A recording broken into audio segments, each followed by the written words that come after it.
Okay, we're in the middle. The Rambam is giving an exposition of the book of Job. And as I said at the beginning, I'm not considering all of his remarks, in large part because I don't understand all of his remarks, but he's considering the problem of the suffering of an innocent and a righteous person. And he starts off by saying that the text describes the Satan, which he calls the adversary, which, by the way, is a literal translation of the word Satan from Hebrew,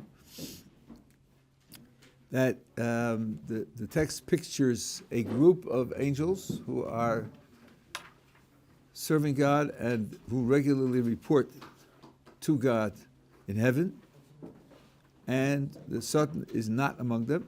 He's not one of them. The Satan's place is on the earth, and in the first meeting, the Satan accompanies the others who are going, for which the Roman deduces that he wasn't called. It was, and he was out of place. The second time, and there's even a double verb. The original group came, and the Satan also came. The second meeting, he's part of the group. So something crucial changed.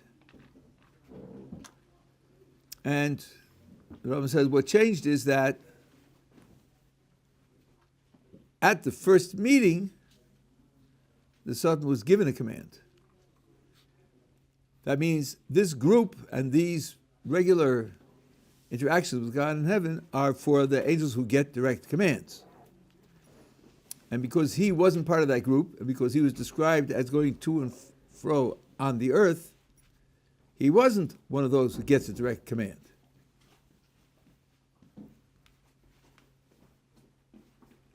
And for us, I think we say, okay, that's nice, so what?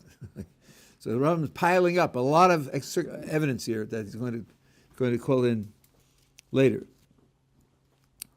Now, then he says to the Satan complains to God, why are you favoring Job? Why do you praise him and regard him as so highly? He's never been tested. He has had everything good. If he lost something, if he had to undergo loss and suffering, he would crack and he would show his true colors, that he doesn't really believe in you, serve in you, trust you. He isn't the servant that you think he is. So God says, okay, destroy his property. Let's see what happens. So he destroys his property, and Job is absolutely faithful to God. Then the Satan gets permission to destroy his children, to have his children die. And Job is absolutely faithful to God. So God says to the Satan, look, you destroyed his property, you killed his children, and he's perfectly faithful. So the Satan says to God, true, but if you put your finger on him, if you cause him physical suffering directly, then he'll show his true colors and he'll crack. So God says to the Satan, okay, I give you permission to do that, but don't touch his soul. Don't touch his soul. That you have no permission to do. If you look on page 36, in the middle of the light print, in the middle of the page, at the very end of the line, it says, it is also remarkable in this account that in the description of the adversary's wandering about the earth as performing certain actions, it is distinctly stated that he has no power over the soul. While power has been given to him over all earthly affairs. Okay, what do you hear so far? The soul is not part of the earth. If he tells you he's having no power of the soul, and he is given power over all earthly affairs, it says in Logic 101, that means that the soul is not part of earthly affairs. Notice it says he has no power over the soul. It's not limited to just being forbidden to cause death. No power at all. Given what the Rambam has set up until now, that's because the soul is out of his realm. His realm is the earth, the physical reality. So therefore, the soul is off limits. Is it the Satan we're talking about? I'm sorry, can you? Yeah, that's right. Satan, right. L'Satan in Hebrew means to go out to resist and to undermine something. It really is an adversary. He has not received the power over the soul. This is expressed in the word, but keep away from his soul, which implies he shouldn't kill him, but it says much more than that. I've already shown you the homonymous word of the word soul. Here, the word in the text of Job is nefesh. Now, here for modern Hebrew speakers, this is something which you just have to get used to. In the Rambam's usage, the word in Hebrew for the spirituality of a human being, that which lives after the death of the body, is nefesh, not neshama. With all of the wonderful bands playing about the neshama, for the Rambam it's nefesh. And many verses in the Tanakh support the Rambam. The Rambam's Hebrew is typically Tanakhic Hebrew. So here the word is nefesh, and he says that is the element that survives man. It is this portion over which the adversary has no power, because that thing in the human being which survives death isn't physical. It's not physical, period. And the Satan only has power over the physical. Yeah. But can he indirectly impact the soul in the sense that he has power over the physical? I guess it would depend.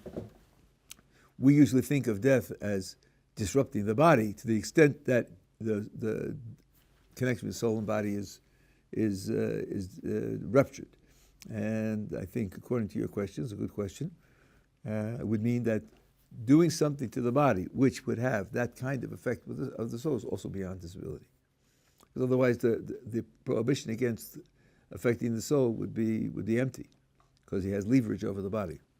Yeah. Does your soul feel emotion as your physical body does? It's a very interesting question. In 1977, when I was here on a sabbatical, I taught a couple of courses in the Hebrew University, and one of them was philosophy of mind. And I started off the lecture by, I'm speaking in Hebrew, I said, I don't know in the Hebrew language any word for mind. And the students stopped me and said, don't worry, all our professors say it in English. And all the readings are in English. So, now the word mind in English is extremely broad. And it usually contains thought and logic and moral reasoning and sensation and emotion and attitudes, and it's very, very broad. I think the word nefesh here is similar to the English word mind. It encompasses all of that. Bodies have feelings, and bodies may be involved in experiencing emotions. If you read Thomas Damasio, you heard this argument, this subtraction argument, that if you subtract from the emotion all the bodily effects, maybe nothing's left. This is a great point of great controversy in philosophy of mind.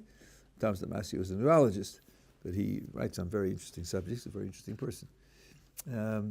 So I think here there's certainly some physical feelings that are involved in emotions. Those are feelings in the body.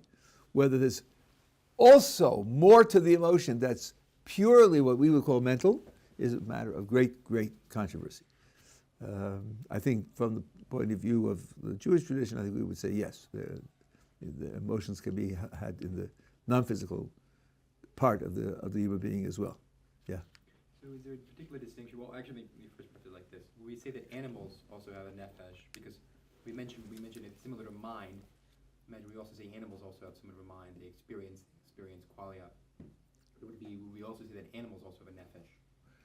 Well, the word nefesh is used for animals, but that's sort of like using the word meal to refer to what you get at the soup kitchen and what you get at the Waldorf Astoria. I mean, they're both meals, sort of, but, and the fact that the word nefesh is used for an animal doesn't mean that it has a part that lives after the death of the body. In fact, let me, right. The nefesh of the animal is just the life force of the animal. It's just the life force of the animal, that's all. Yeah. Would it not be the mind then? Well, animals can solve problems, so to that extent, but it's animal mind. It's not a piece of a human mind. Yeah. I thought I heard that you could be reincarnated as an animal or a fruit or something. You could be reincarnated in an animal, not as an animal. Is that a punishment to be reincarnated? Absolutely. Well, yes and no. It's if you're reincarnated as something below, yes, then it'll be a punishment. If you're reincarnated as a person, then it can be a gift, not a punishment at all. Explain how that works. What's No, I'm not doing this is not reincarnation. We are studying Maimonides. Maimonides mentions reincarnation never. He never mentions it. I've told some of you, I think that's quite suspicious because the Saadia Gaon, who's one of the great scholars 100 years before the Rambam, mentions reincarnation and denies it. He says it's not a Jewish idea and it shouldn't be accepted.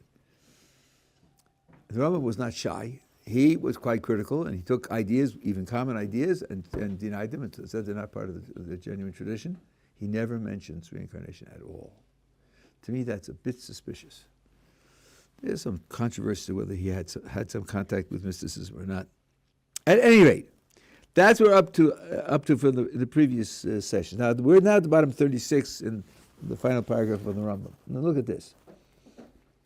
After these remarks of mine, listen to the following useful instruction given by our sages, who in truth deserve the title of wise men.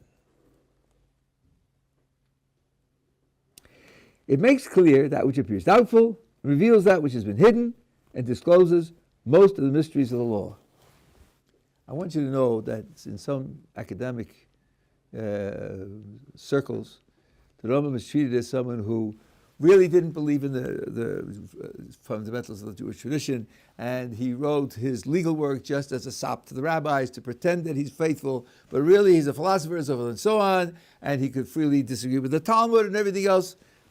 This is the philosophical work. This work is written for the philosophers. And look at what he writes there. Those two sages who really deserve the title of wise men, and what they say makes clear that which is doubtful, reveals what's been hidden, discloses most of the mysteries of the law. Doesn't sound to me like he's playing fast or loose with them.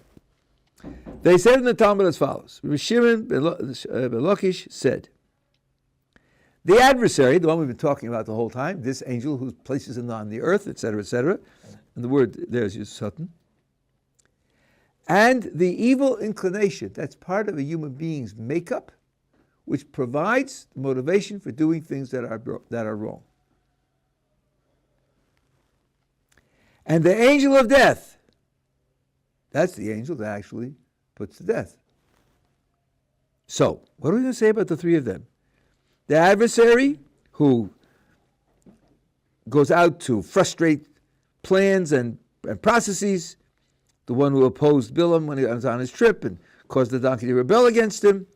The evil inclination is part of the human being's psychology, and the angel of death are one and the same being. Wow. That's surprising.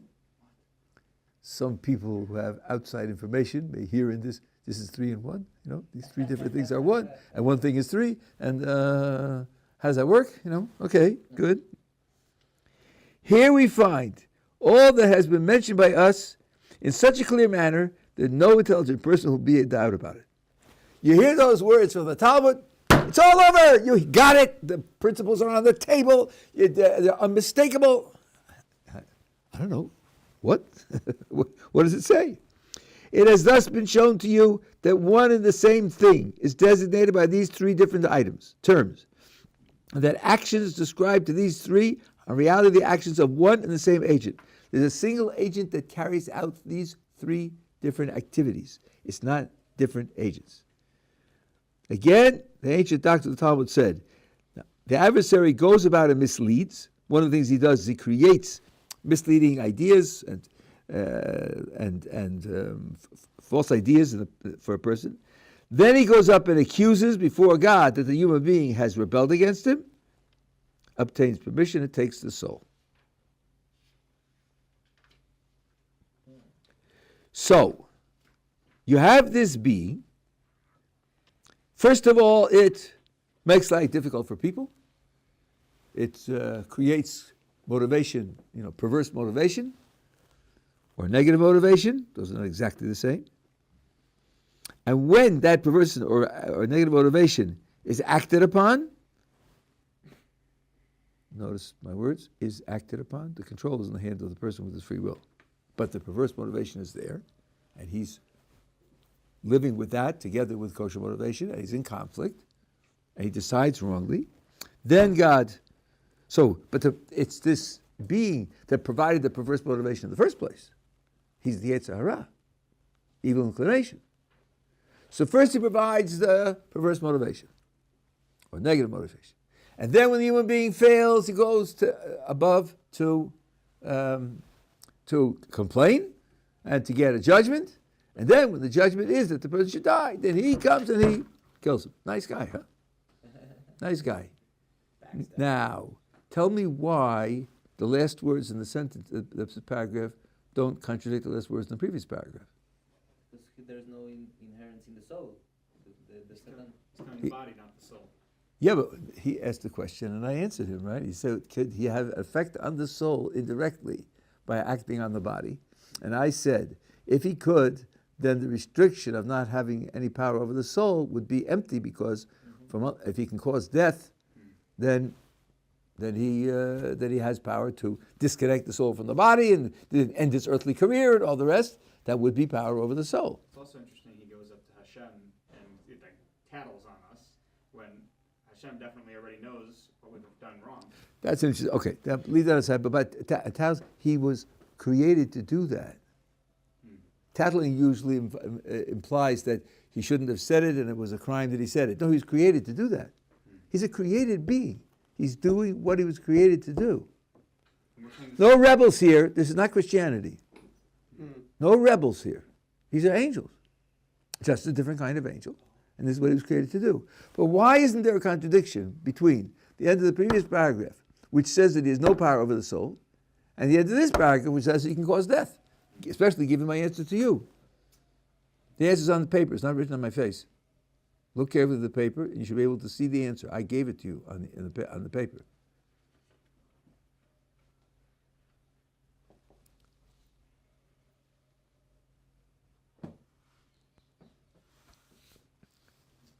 Well, he removes the physicality. He what? Say again? He removes the physicality. Why isn't there a contradiction between the end of the previous paragraph, which says he has no power over the soul, and the end of the last paragraph, which says that he can cause death? Why isn't that a contradiction? Because he obtains permission. That's right. Because he obtains permission. It's not given to his power. This isn't something that's in his normal aegis of things. He has to get a special commission to do that, because really, in and of himself, he has no such power. Okay? Now, the Rambam says this explains everything. Now it's all clear. I don't know, when I read this, it wasn't clear to me. I'm sure that you share my puzzlement, and therefore, we'll have to have him explain it to us, which will take some time. At first glance, the heavy print is my comments. At first glance, it appears that the underlying phrases contradict the Rambam's statement that Satan has no control over death. But notice that the Talmud adds the words obtains permission. This means that it is not intrinsic to the Satan to cause death. It is a special power granted on a one-by-one basis. Here it is clear that Satan has two functions. Number one, to make free will possible. By providing evil inclination, free will becomes possible. Free will is the power to choose between alternatives, each of which carries some positive motivation. This is a fundamental principle which philosophers have talked about, and Torah sources are absolutely clear about. If you had a situation where there are two things that you can do, they're within your capabilities to do, but all your motivation is on one side, and there's no motivation whatsoever on the other side, that will not be called a free decision. The example that was given in the paper Philosophy, I forget who the author was, I think it was the Journal of Philosophy, about 15 years ago, 20 years ago. You're at a lawn party at a big estate, and on the estate there's a pool. You're standing next to the pool when an 18-month-old baby falls into the pool. You are the only adult present. You could save the baby, lean down, grab the back of his shirt, pull him out. You won't even get your pants wet. What in your psychology is in favor of saving the baby? You're saving a human life. The parents will love you forever. You'll have the respect of your friends and acquaintances. You'll have the good judgment of your own conscience. There's a lot going for saving the baby. What in your motivation? Don't invent some possible monster now. Your motivation, the way you are sitting here now, what are your motivations against saving the baby? Takes effort. Come on. How much effort does it? It's like picking up a book from the floor. Right? You pick them up and put them on the ground. Well, the climate change people will think one less person, one less pollutant. For that reason, you can commit murder also. Yeah, honestly. And they are factually completely wrong. They're completely wrong. It's a fantasy, but I'm not going into that now. You can read up on it. No, so in this case, there's nothing in favor of letting him die. That's not a free decision. So if we were created in such a way that we only had motivations to do the good, we wouldn't have free will. We have to be created in such a way that we have both motivations to do the good and motivations to do evil, so that there's conflict, so that we can make a decision between those two competing alternatives. This is why we are created of a body and a soul. The body carries with it many, many negative motivations. And I said 3 times before, perverse and or negative, because there's a big difference between them. And the body is usually the source of negative motivations. By negative, I mean motivation to do something irrespective of whether it's good or bad. This isn't perverse desire for evil because it's evil. It's just irrespective. There's a sandwich sitting on the table. I'm hungry. My stomach does not care whether today is a holiday in which it's a mitzvah to eat, or that today is Yom Kippur in which it's forbidden to eat, or whether it's your sandwich, which I'm taking without permission. My stomach doesn't care a bit. All it wants is food. So it's not a desire for evil as evil. It's not a desire to be perverse and break the law. It's just a desire for something that it wants, irrespective of whether it's evil or not. That's what I would call a negative motivation. That's rooted in the body. The soul has rooted in it the motivations to do what is right, good, just, beautiful, kind, ideal, virtuous, and all the rest. And that's why we have free will. So one of the things, the functions of the Satan is to make free will possible by providing motivation to do evil. Without motivation to do evil, there's no possibility of choosing between good and evil. That's one of his functions. And the other function is to apply justice to bad free will decisions. He accuses above and executes below. Those are his 2 functions. And I suggest we meditate on those functions and see where they fit into God's scheme of running the world. Now I will speculate on the larger meaning of the Rambam's description. The ultimate purpose of man's existence is to exist in Olam Haba, the eternal life of the soul. For the Rambam, only the soul exists in that eternal reward. Unlike many other authorities, and by, I would say, the vast majority, if not all of the ones who are involved in Kabbalah, the Rambam says the body ultimately disintegrates and only the soul goes into the world to come, which means that Adam was created to die. It means eating from the tree of knowledge of good and evil shortened his life. But it didn't introduce death into the world, because in order for Adam's soul to go to the world to come, he has to die. It has to leave the body behind. This is a picture that you're probably unfamiliar with, but that is the Rambam's picture. Life in this world is only a means to that end. That's the goal. The goal for God's creation is that the human being's soul should be in the world to come. That means that the aspects of this world which are absent from Olam Haba are only a means. They have no intrinsic value. Now that last sentence of mine needs just a little elaboration. We live in this world in which there are various conditions. In the next world, some of those conditions are missing. And some other conditions are there in addition. What is the significance of the fact that there are conditions in this world that don't exist in the world to come? Well, the world to come is all good. No evil of any kind is allowed to appear in the world to come. And the world to come is all good. If something is intrinsically good, to leave it out of the world to come would mean that the world to come isn't as good as it could be, by including that thing also. So it's a very fruitful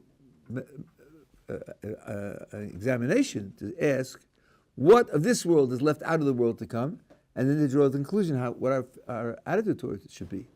In particular, there's no free will in the world to come. The world to come is only endless experience of enormous pleasure in the conscious presence of God's projection for us. We can't get to God's infinity, but how God projects to relate to us. Now, when you think about free will, this becomes a fairly substantial observation. We think of free will as a tremendous good. All the sources talk about the difference between human beings and all the other creatures. The human beings have free will, and they can be self-creative. Their actions originate in themselves. They're not dictated by God's power. They're not the result of God's causation. And that makes us unique as against animals and as against angels. It carries some element in terms of which we are like God, and there isn't going to be free will in the world to come. So that should give us pause. It's really so great, it's really so wonderful, it's really so unique. How come it's left behind when we go to the world to come? The world to come is the ideal existence. All of our existence here for the sake of what we're going to have there. Comes out that free will must be a means, and only a means. Now, a means is great, very valuable.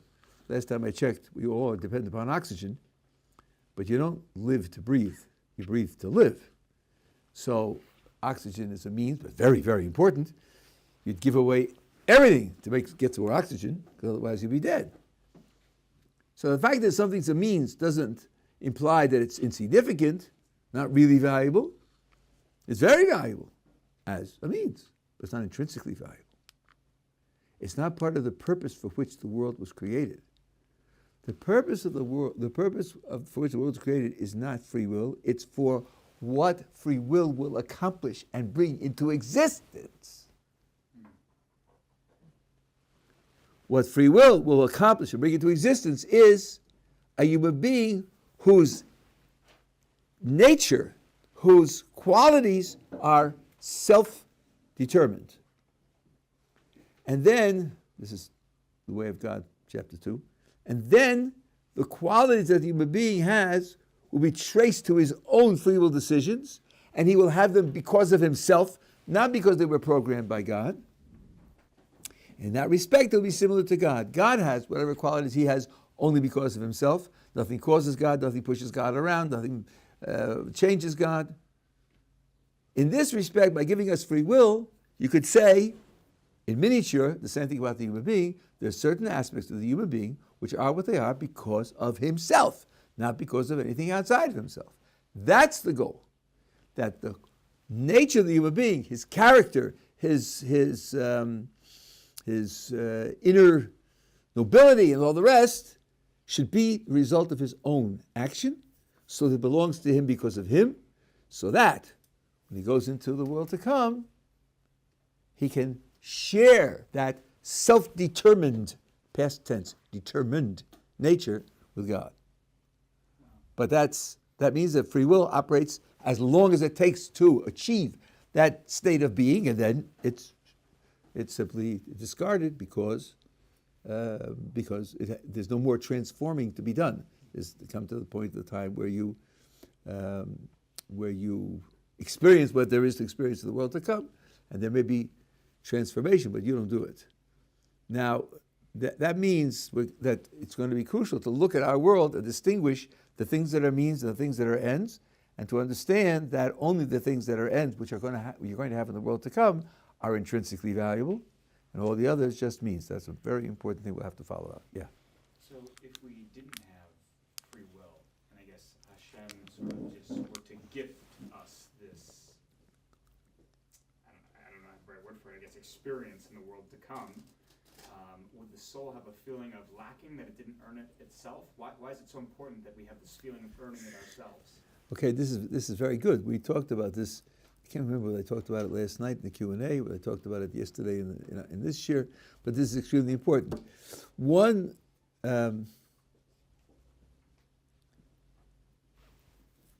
standard reason that's given for the existence of this world with free will is to avoid what's called the bread of shame. Bread of shame? The bread of shame, right. Okay. And that's based on a statement in the Jerusalem Talmud. Man, the ochad alav delay, boys is takuli bapei. He who eats that which is not his own is embarrassed to look the giver in the face. So the thought is, if you don't earn it and you get it for nothing, then you know that you don't deserve it, and then you're embarrassed by the fact that you're getting something which you didn't earn, which you didn't deserve. And embarrassment is a pain, and no pain is allowed in the world to come. What about an angel? Do they not feel those emotions? They don't get the world to come that we get. Okay. So then that's the idea is giving us a place where we can earn it. Against that idea there's an obvious objection. What's the obvious objection? Why can't you just make Why us can't you not just make us prepare? not suffer shame from getting things? Yeah, I mean, we're talking about why God created the world that he did. Let him create us in such a way that we don't feel shame. End of story. The point is that we'll feel shame, and shame is painful. Let him create us without shame. Let God be content with horses. Why do they have to be human? Right? Okay. The Ramchal, in the second chapter of the Way of God, gives an entirely different explanation as to why we have free will. By the way, the Ramchal uses his bread of shame in a different book. In the Das Tunis, he says it like everybody else says it.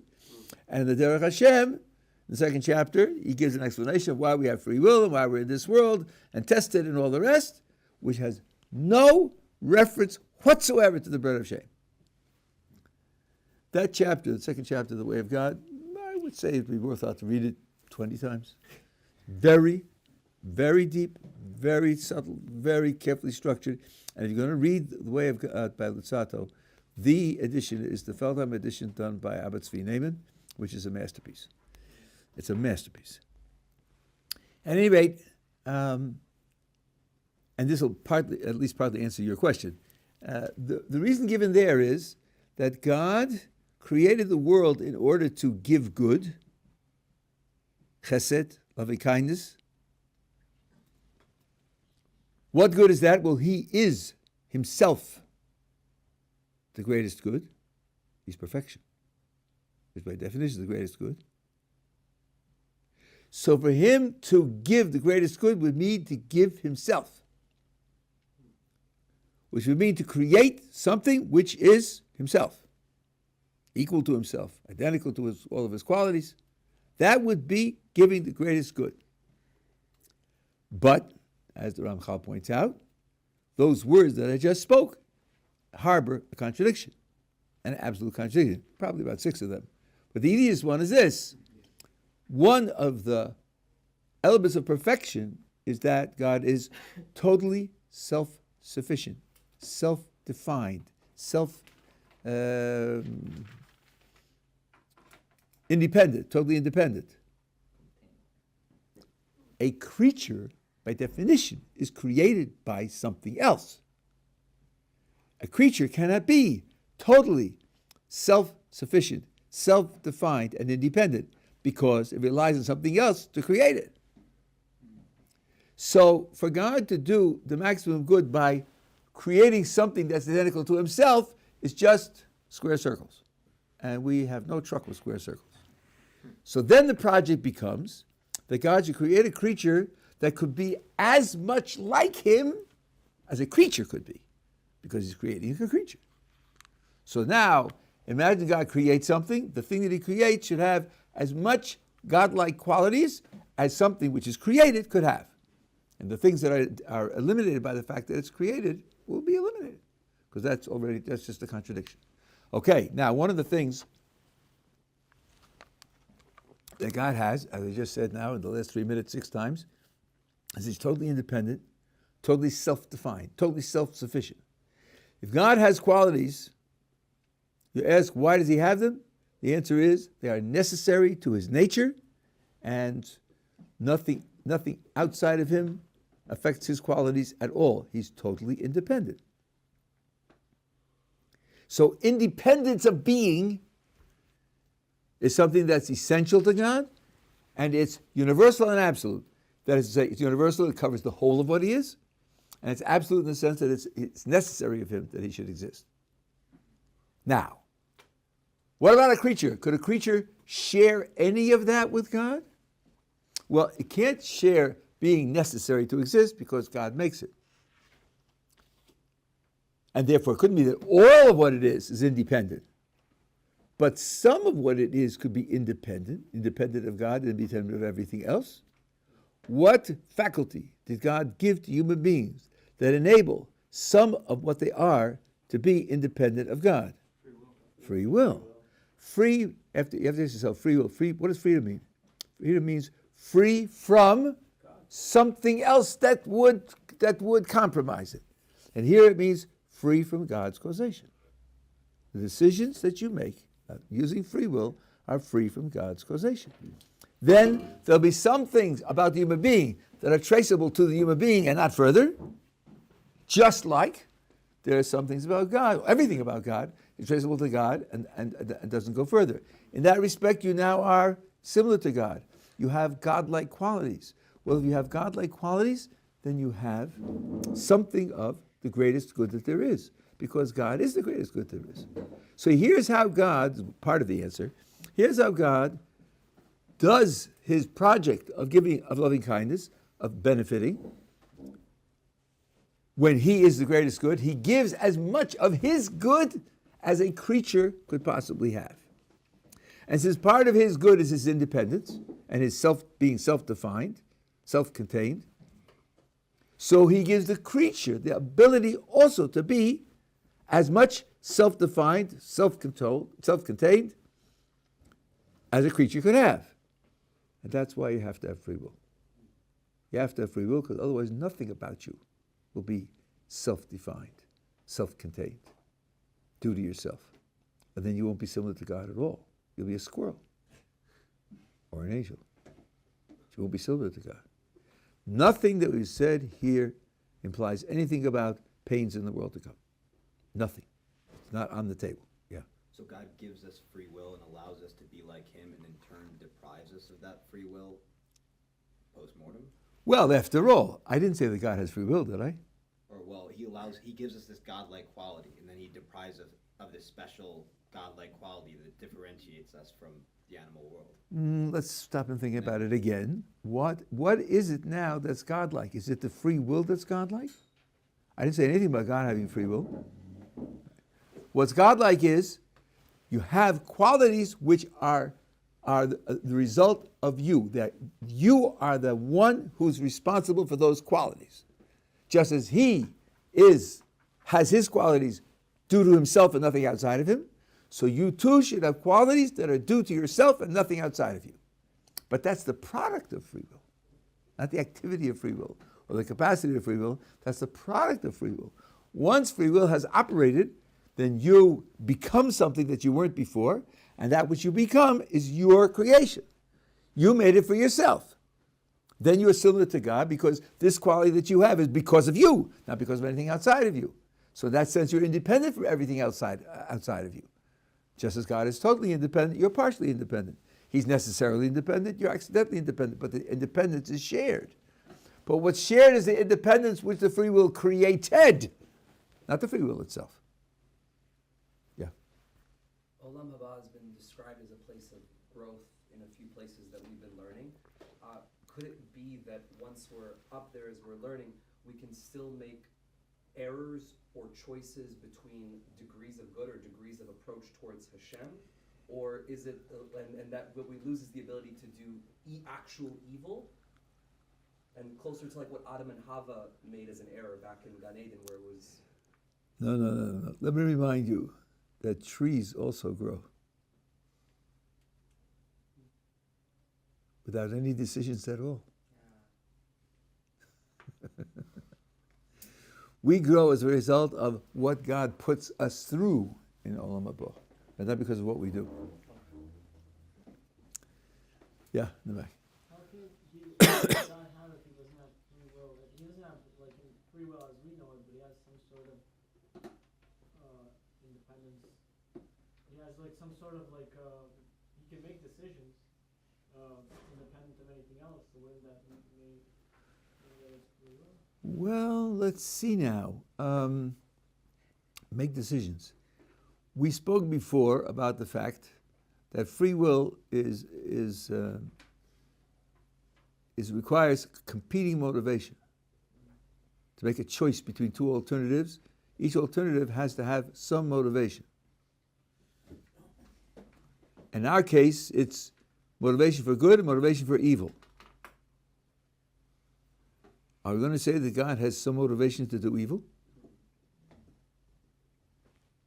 Maybe not, huh? Maybe that's not such a good idea. Now, let me start to answer your question, because there is a real core question here.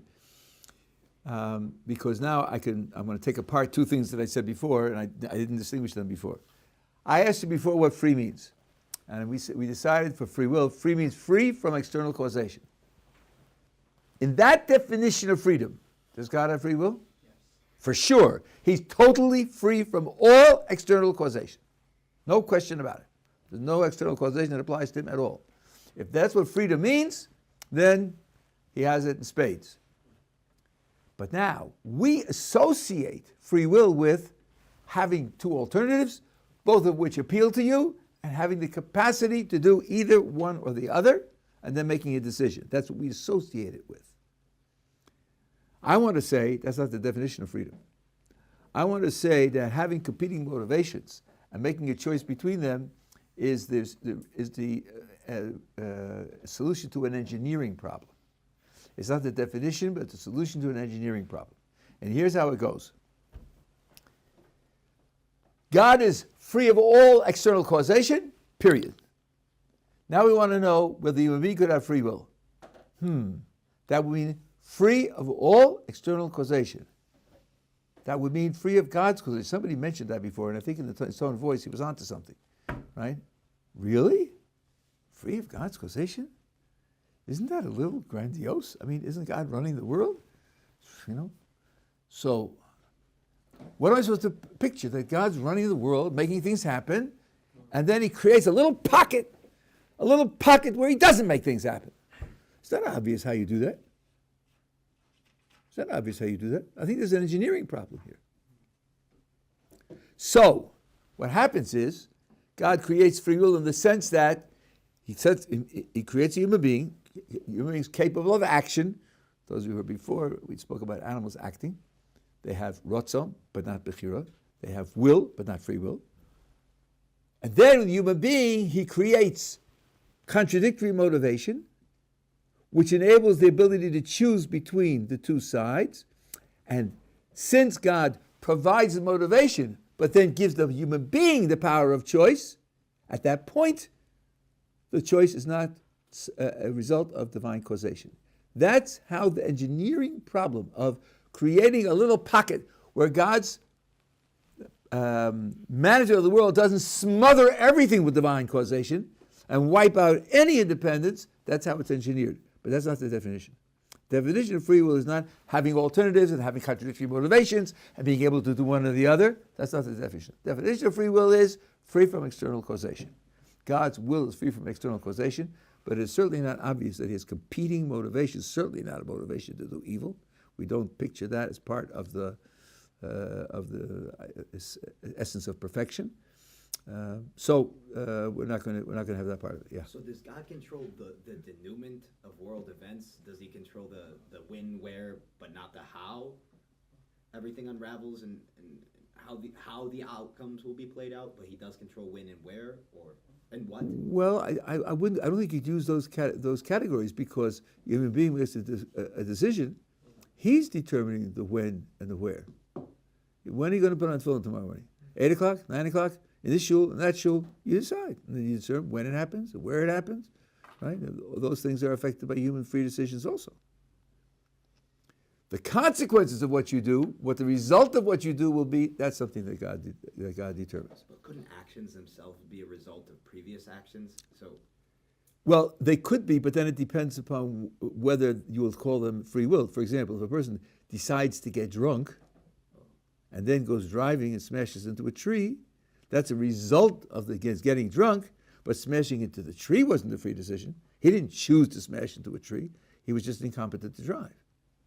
So if it's that kind of, what kind of result you mean, right? There are lots of different types of results. Yeah. Why exactly is it good that he makes us with these qualities that have a likeness to himself? Because he is perfection. He is himself the greatest possible good. So the qualities that we have that are like his are going to be something which is intrinsically good. So that's what Ramchal says there. Yeah. why, if he gives us part of his own quality in God's perfection, then why do people use that quality to make bad decisions? Well, they wouldn't be. Let me see. Let me see if I'm not losing the thread here. He gives us his qualities. He gives us his qualities by providing us with a certain power and a process, the result of which will be that we will have qualities that are similar to his. It isn't as if he just stamps them in us, because if he stamped them in us, they wouldn't be similar to his, because his qualities are necessarily his and only because of him. And if he stamps it in us, it won't be ours because of us. So the only way he can do it is he's got to give us a process whereby we can make it ours, and then we're independent just as he is independent. And that's the thing we're supposed to share with him. Yeah. This is a bit crude, but that engineering problem, I guess it's kind of like how a general, puts a call, and then suddenly the whole battlefield shifts into place, but it's not any of the individual soldiers or the commanders going down which affected the change. It's that decision up at the top which then causes the reality to shift around it. I mean, first of all, that decision is carried out by actual soldiers on the field. Otherwise, it wouldn't happen. He's not changing the weather, right? But I'm not quite sure how that's relevant to what we're doing here. Suppose I want a person to convict himself of a terrible crime, and I know his motivations, I know his character. I could provide for him the weapons to commit the crime, and thereby make it possible for him to convict himself. Because he needs weapons. If he doesn't know the weapons, he can't do the terrible crime. But in the end, if I do it that way, he did the crime. So that's the kind of thing that I'm talking about. I'm talking about God's creating the possibility of something to exist which isn't caused by God. I think it's not an obvious idea, and it's a tricky idea. One has to think about it. But that's what free will does, according to the Ramchal in the second chapter. And there he doesn't mention anything about evil, about pain. So that, I think, is the ultimate explanation, and that's not subject to create us without pain, and then you won't have any reason to put us through this in order to avoid pain, because the pain isn't the issue. I think that's the real explanation. I have more to say about that, but I'm not going to say it now. That's the background. At any rate, we are approaching the solution of the book of Job, and we're approaching it